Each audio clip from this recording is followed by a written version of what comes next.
history of the defendant, including both juvenile, misdemeanor, and felony criminal history.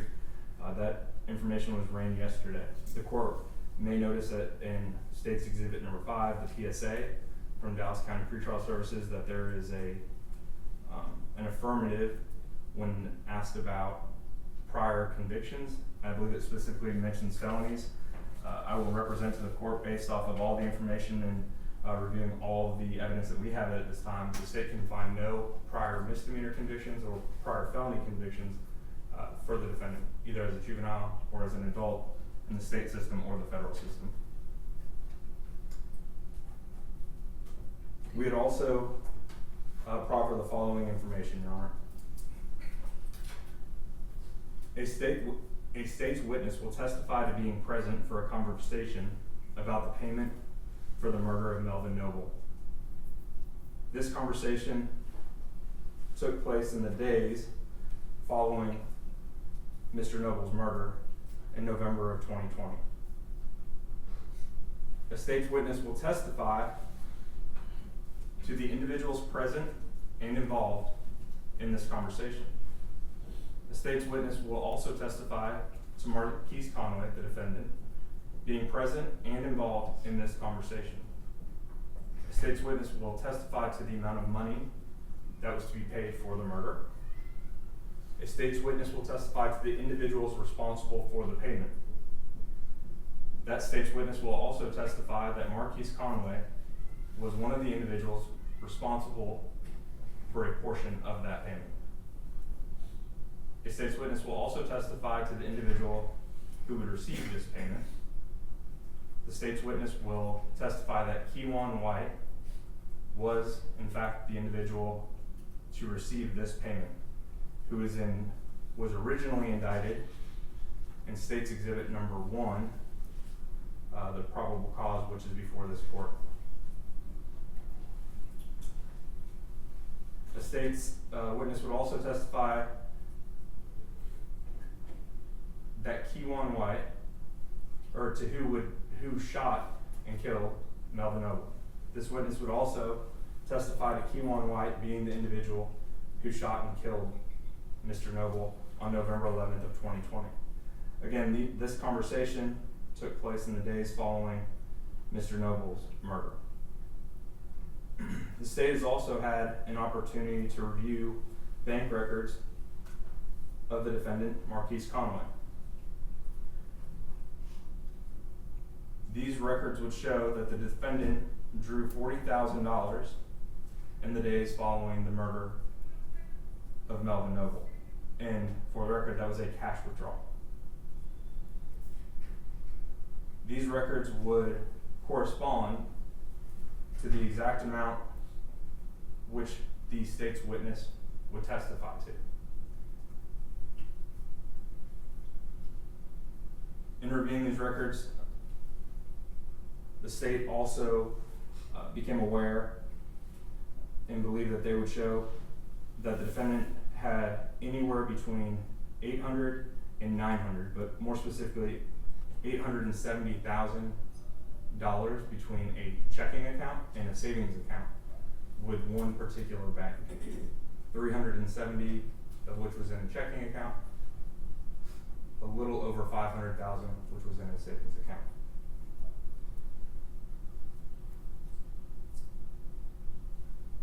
The state at this time would like to publish to the court what's been marked as State's Exhibit number 3, which is the video of the offense. Thank you, Your Honor. Your Honor, before that's published, could I just address something with the prosecutor and their proffer? Sure. So it's clear for the record that, as he recited, the state's witness, his proffer is, that's just one witness. Correct, Your Honor. Multiple witnesses. And that I don't recall if a specific in the proffer was when the date that this witness purported to hear this conversation. I do not have the specific date written down, but I know it was in the days following the offense. We do have evidence of when this could have taken place based off of cell phone data of when the defendant was in another state and then we came back to Texas. So we believe we have a time frame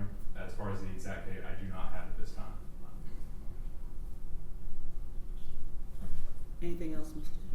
Chair? No, Your Honor. Permission to publish, Your Honor. Yes. Do y'all want the lights off? It's at the court's discretion. Oh. And Your Honor, this is, just for context, this is approximately noon on I-35 heading northbound. This video is taken from a Kroger 18-wheeler, and this is heading north I-35 into downtown Dallas on noon on November 11, 2020.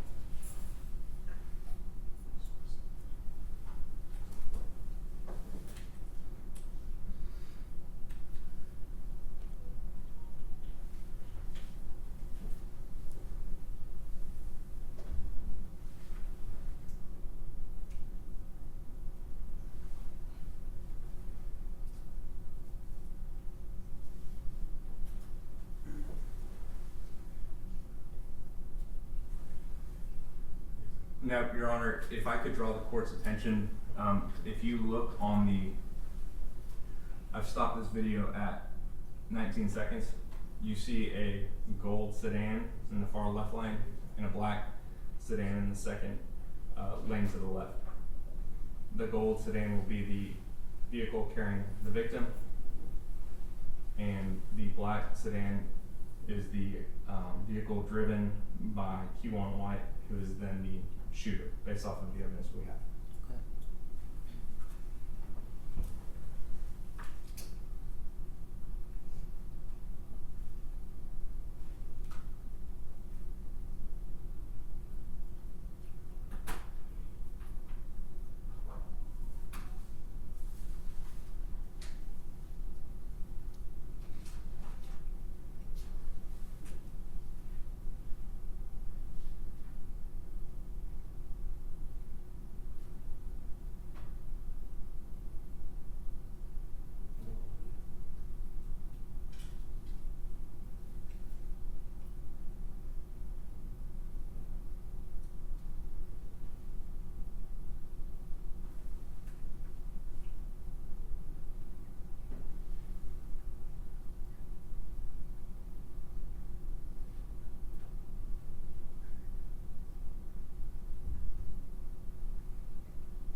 Your Honor, I'm going to stop this at 1 minute and 37 seconds. The victim does not return into the frame.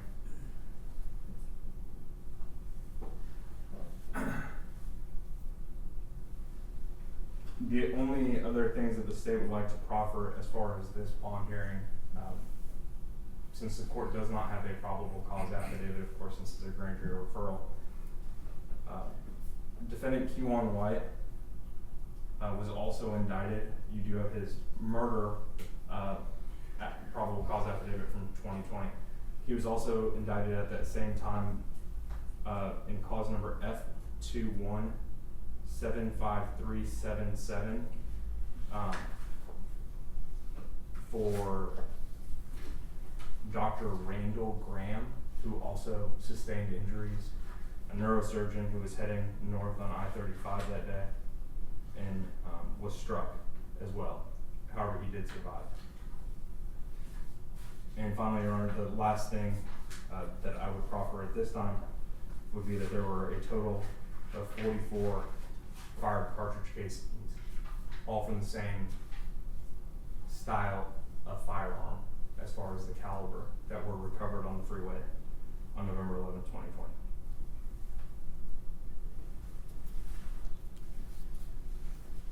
And at this time, Your Honor, state the rest. The defense? Judge, this time we call Ms. Alexander to the stand.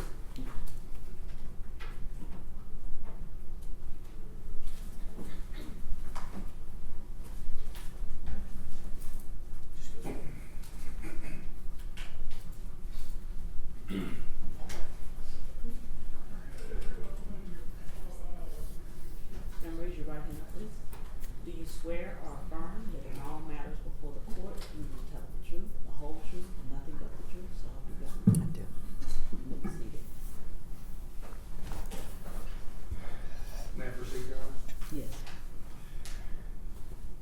Miss Alexander, could you introduce yourself to the court and spell your last name for the court reporter? Yes, my name is Alma Jean Alexander, Alexander. I'm Marquis' grandmother. Miss Alexander, are you currently employed? No, I retired from Dallas County in 2014. Now, when you tell the judge you retired from Dallas County in 2014, what was your occupation? Deputy clerk. And just for the record, a deputy clerk, what does a deputy clerk do? Process paperwork from the attorneys for the judge. Basically handle the paperwork for the courts. And this is a building that you were employed, is that correct? Yes, it is. And back in the clerk's room, where in the old days we had a lot of paperwork, lawyers would take the file, take it back to the clerk. You would handle the file stamps and put all the papers into the file And type up the judgments. Type up the judgments. Can we back up a little bit? Just tell the judge a little bit about where were you born and when did you move to Dallas County?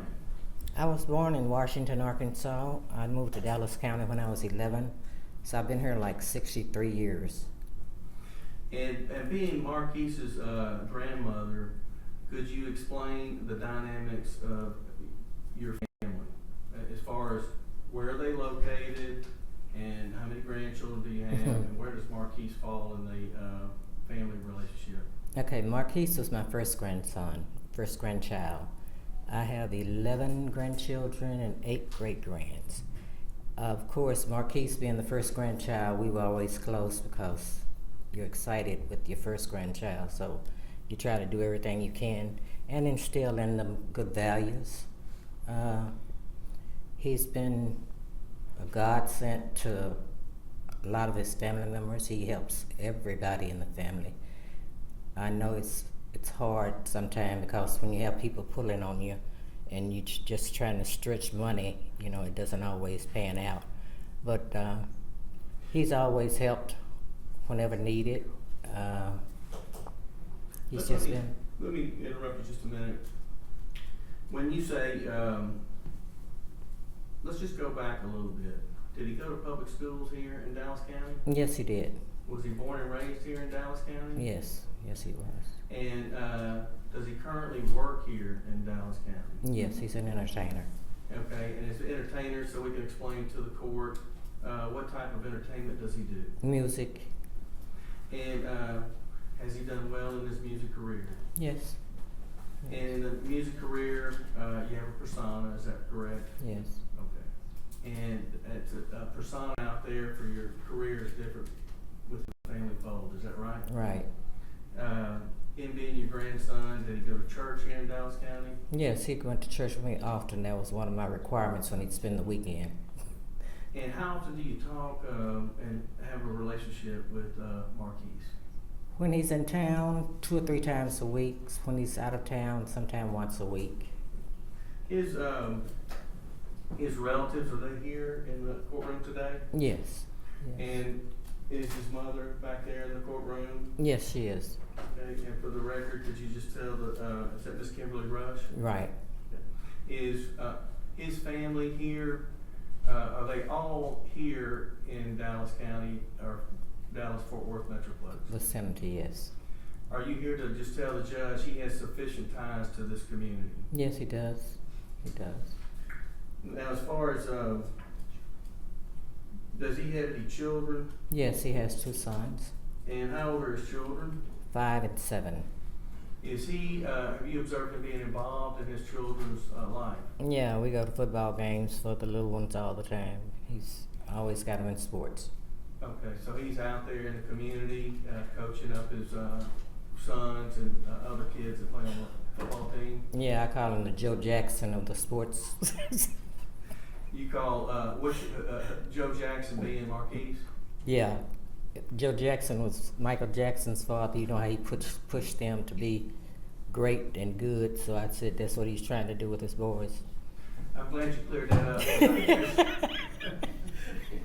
There's other Joe Jacksons, but yes, I can get that Joe Jackson would be well involved in his family. Yeah. So you're telling the judge he's from Dallas County, significant ties, and he's involved with his family.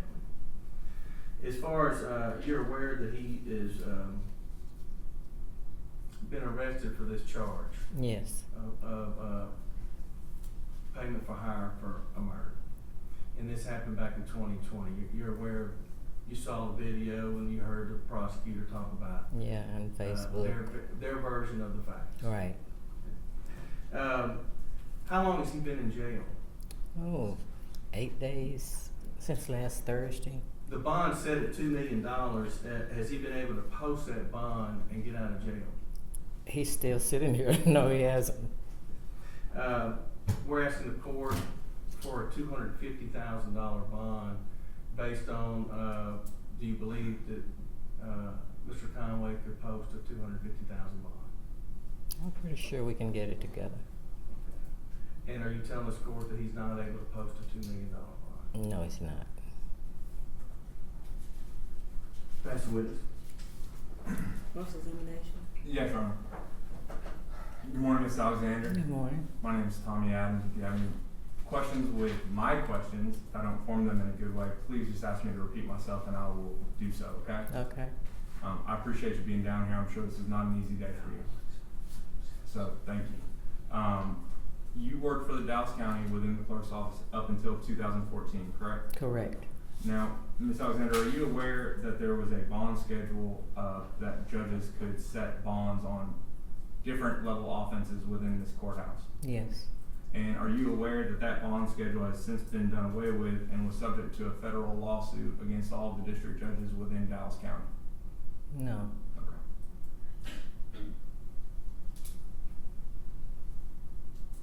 Now,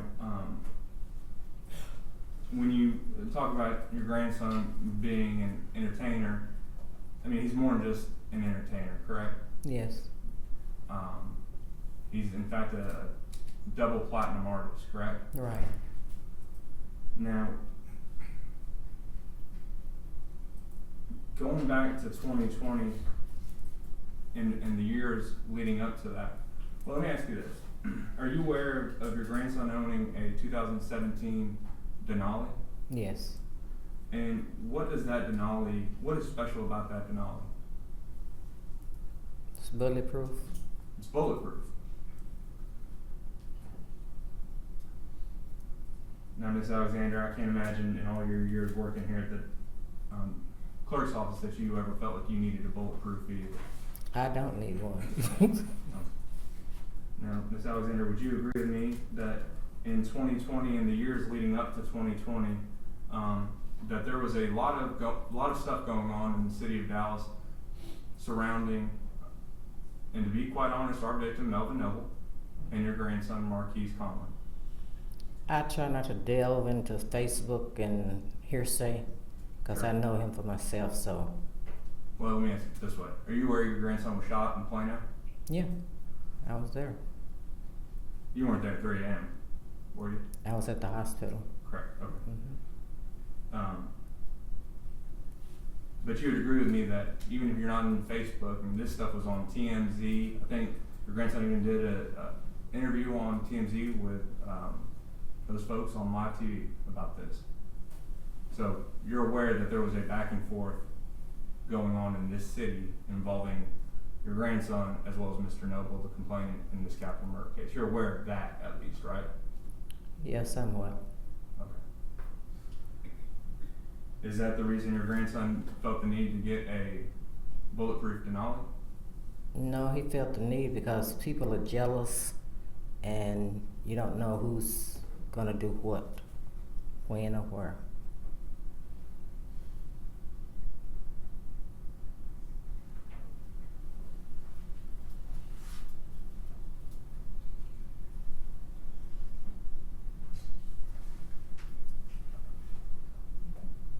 Now, are you aware of whether or not he had to, if a Denali comes that way off the lot, or do you have to actually pay money to get something like that done? I have no idea how it happened, where it happened, why it happened. I just know he had it. Sure. And as far as your grandson being in custody for approximately 8 days, defense asked you initially, how long he'd been in jail and if he was able to make a $2 million bond. And your initial answer was, no, he hasn't. And then when they followed up with whether or not he could make a $2 million bond, that's when you said, no, he cannot, correct? Right. Now, especially with all of your experience here in the county and working in the clerk's office, you're aware that when somebody has a $2 million bond, they can pay only 10% of that, correct? Yes. With the bondsman's help. Now, your grandson is a double platinum recording artist, correct? Correct. And he lives in a mansion in Frisco, correct? Correct. And he has houses in other states, correct? And I'm not aware of that. Are you aware of him paying and helping to support other individuals in the family and also extended family and friends? I'm not into his business like that. You'd agree with me that your grandson is substantially well off, correct? He might used to be, but if he could make a $2 million bond, he'd be out. Would you agree with me though that there's a difference between can, want to, and choosing not to? I'm aware of all of those things, but I know he don't want to be in here, so I know if he could afford it, he'd be out. Plus, he has other bills. He don't just have money laying around. Sure. Now, Ms. Alexander, if I wanted to reach out to Ms. Rush, your daughter, what would be the best phone number to reach her at? She's not my daughter. Okay. Mr. Conway's mother, if I was going to reach out to her, what would be the best phone number to reach out to her at? You don't have that information? If you were going to reach out to her, not me. Judge, I'm gonna object to bantering with the witness and relevancy here. We're kind of veering off to and getting in discovery. The state hadn't showed us their case. They've made a proffer here. It seems like they can do their discovery outside the courtroom. Objection overruled. You may proceed. Ma'am, you need to answer the question. What was it? If you were going to call Ms. Rush, what number would you call her at? If you need to check your phone, I'd be happy to wait. Okay.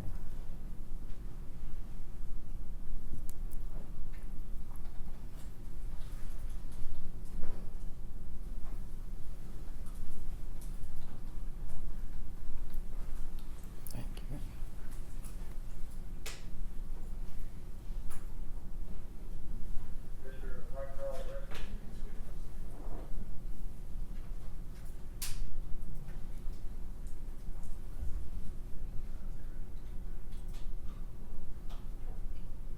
Two 554 5606 5-6. 06. Judge, again, I'm gonna object to this, as far as being public information and getting out to the public. This is a media case. This is an improper question. I know the judge just overruled me on this, but there is a fear of this getting out. Well, it's And out there now. I would ask the court to seal the number the prosecutor had. The court's gonna overrule your objection. I do understand and appreciate the concern that it was publicly announced. So I'm going to ask, you're asking that it be sealed? I'm asking that it be sealed from the public. This is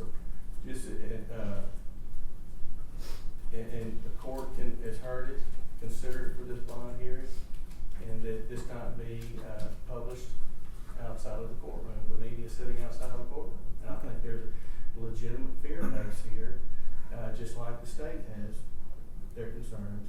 So that was my objection. The court will grant that objection.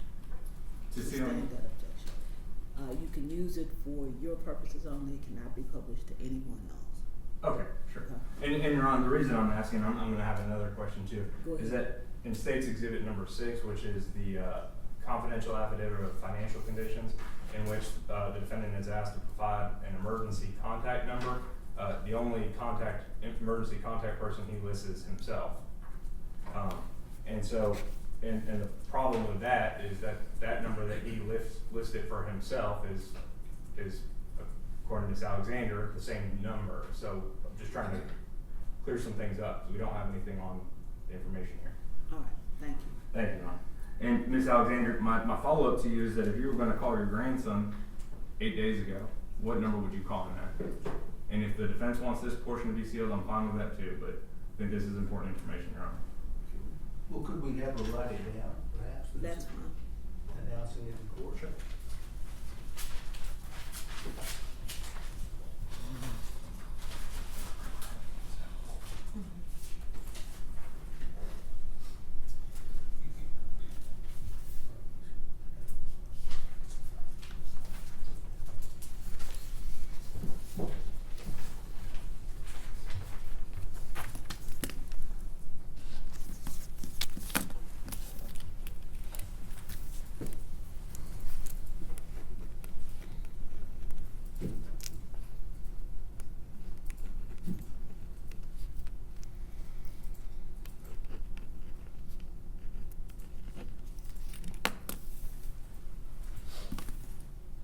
Thank you, ma'am. Tender to defense, Officer Martin, State's Exhibit number 7. No objection. State's Exhibit number 7 is admitted.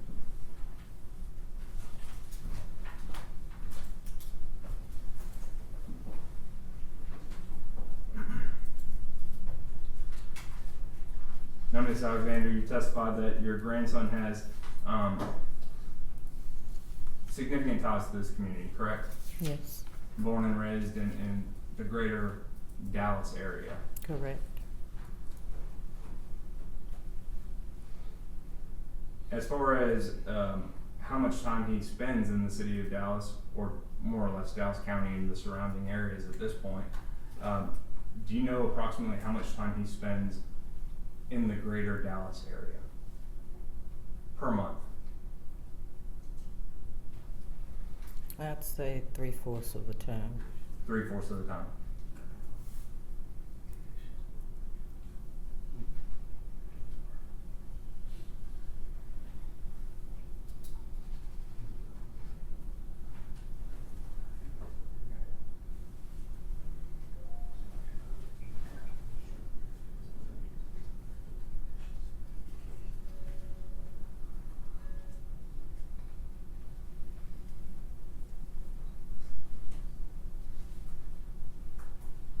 Now, just as far as his ability to travel and nature of that, like planes and getting around, you're aware that he travels quite a bit via private jet, commercial, all of that, correct? Yes.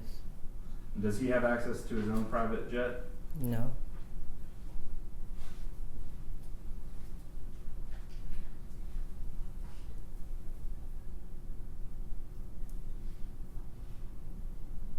Do you know approximately how often he does fly private? No, I don't. But when he does that, he would be having to pay for those bills as well, correct? Correct. Do you agree with me that flying private is not the cheapest thing in the world to do? Yes.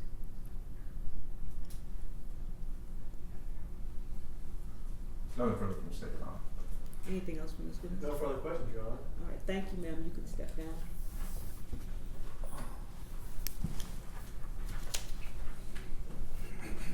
You have another witness?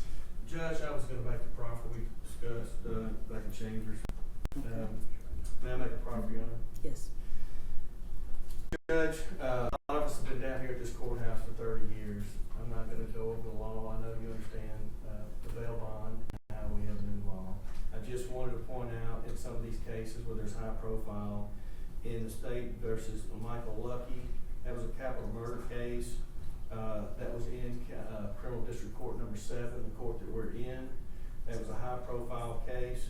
That case involved an NBA player that was initially set by the magistrate in the jail with a probable cause affidavit, where they had knowledge of the facts from what the police said. And that bond was originally set at $500,000. It was later reduced by the court to $100,000 with conditions. Co-defendant in that case, Larry Jenkins, cause number F2076397. This is the same set of facts case where the magistrate with a probable cause affidavit set it for $750,000. Another case in the state of Texas versus Antoine Franklin, capital murder case, 522-76141. This involved a famous football player out of Oklahoma. That case was set by the magistrate for $500,000. Again, probable cause affidavit. He was later reduced by the court to $200,000. Judge, in dealing with the bond schedule, you have bond conditions here that require electronic monitor. They have several conditions with probation, check-in, and curfews. We're proffering to the court here that the court has set bonds down here in Dallas County where the typical murders range between $150,000 and $200,000, and a capital murder can range, in these cases, in between $500,000 and $750,000, where the magistrate set them. The thing in this case that we're proffering, the magistrate had no probable cause affidavit. They had no facts, and in this case, we're asking the bond to be reduced in these facts. We'll argue here, but I just want to proffer those three cases. All right, anything else? We're closed, and then we'd just like to argue. Okay, state. Your Honor, I would just, if I could, just briefly, I would also like to proffer just two cases since defense has brought up some cases that have come here from Dallas County. The first one I would like to bring up is F2475475. Defendant's name is Chaz Booth out of the 194th Judicial District Court. He's currently sitting in jail on a capital murder charge for $2 million. That defendant is not a celebrity, a basketball player, a football player, a musician, an artist, or anything like that. Okay, what's the bond on that one? $2 million. Oh, $2 million. He is a 20-year-old who is charged with capital murder. Additionally, we have Jordan Owens, who was recently sentenced, F2377243, also a capital murder, and his bond was set at $1.5 million, and I believe that was in the 282nd Judicial District Court. And that's, as far as cases, I'm not going to keep going with. I'm not going to go back and forth, so that's all we have as far as rebuttal and trial. Your arguments? We'll waive and reserve the right for rebuttal. All right. Judge, I'll begin and then Mr. Kuski will finish up with our. Your Honor, as you know, under 1715, the court considers certain facts in the bond reduction hearing and determining whether to reduce the bond. Here in this hearing, the court has before you been introduced two arrest affidavits. There is not the arrest affidavit of our client, that does not exist, but you do and have reviewed the arrest affidavits of Kewan White and Mr. Brown. Those arrest affidavits were taken on Kewan White was December 8, 2020, Devin Brown, March 18th of 2021. The offense itself is approximately 4 years and 4 months ago when it occurred. You carefully reviewed those affidavits and set out how the offense, and you saw the video. Nowhere in those affidavits is there any mention of our client, any mention of his role, any mention of connection to this case in either one of those affidavits that you have before you that you can consider. As far as the proffer given by the state, they choose what they can proffer. They said they have one person who overheard a conversation after the incident that happened on the highway in which he heard money being discussed and our client present at that during that conversation about paying money.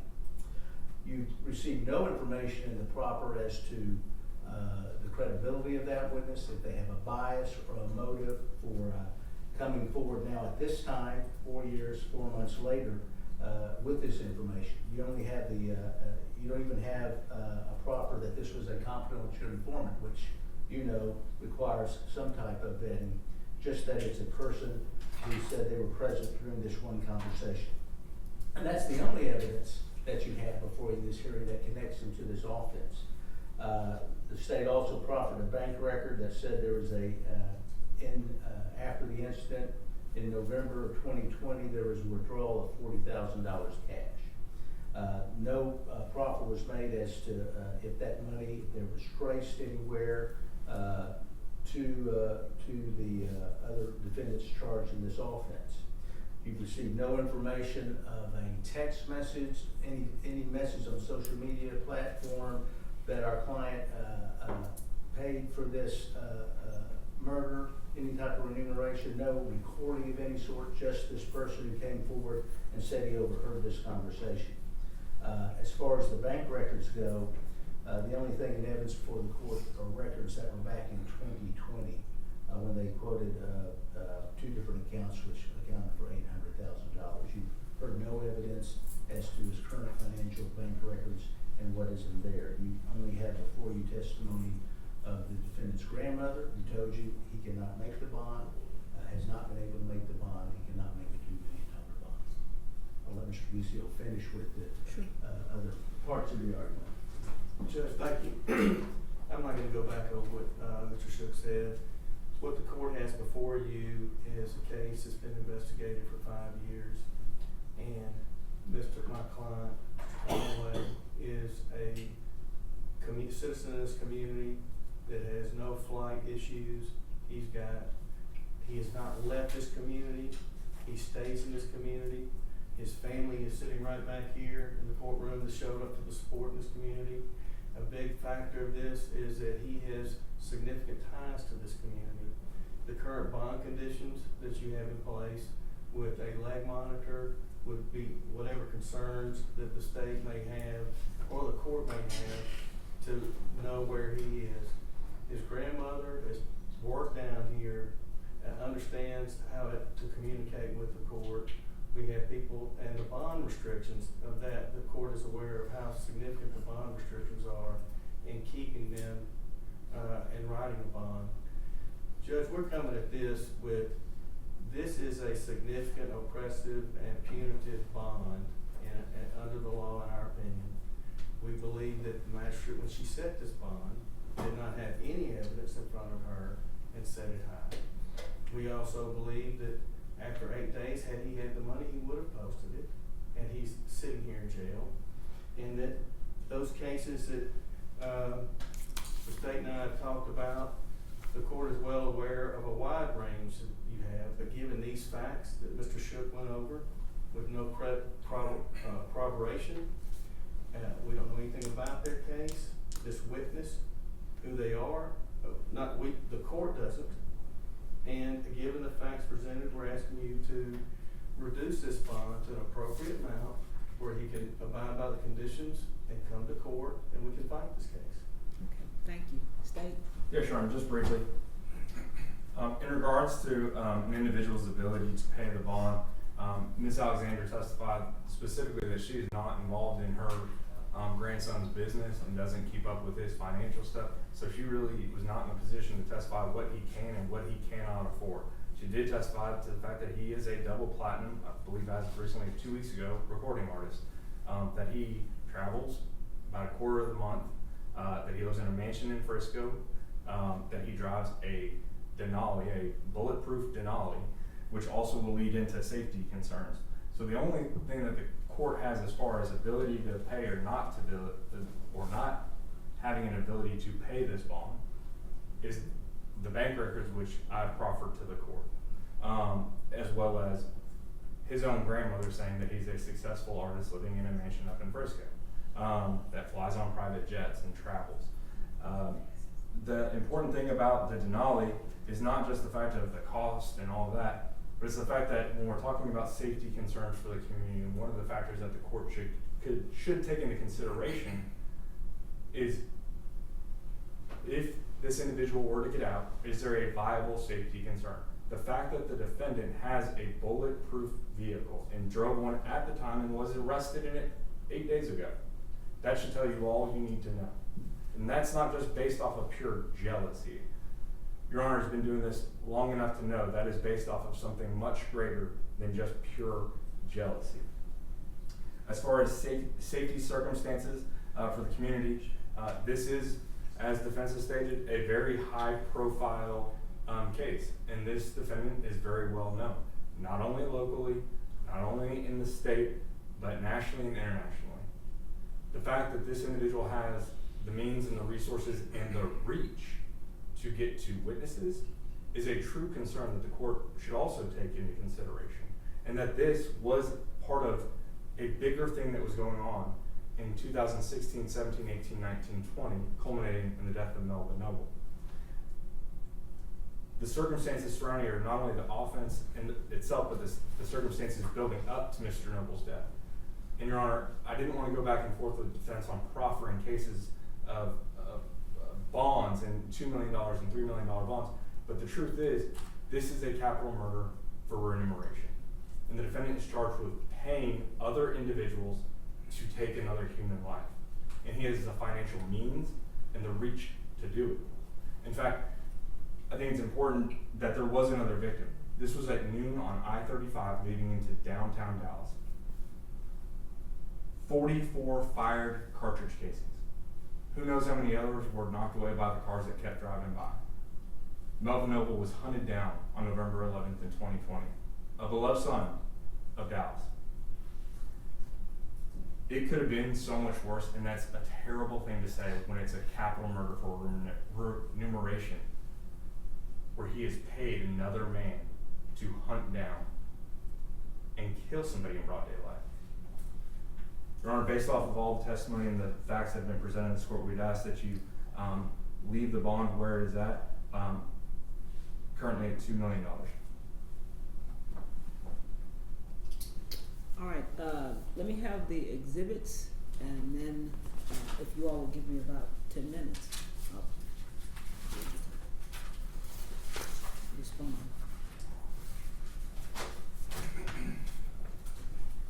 Got it, Your Honor. Yes. The defense did not have any exhibits, right? No, Your Honor. And this is just the video, right? That Yes, was sir. released. Anything else that I need to take with me? And you had 1 and 2 still.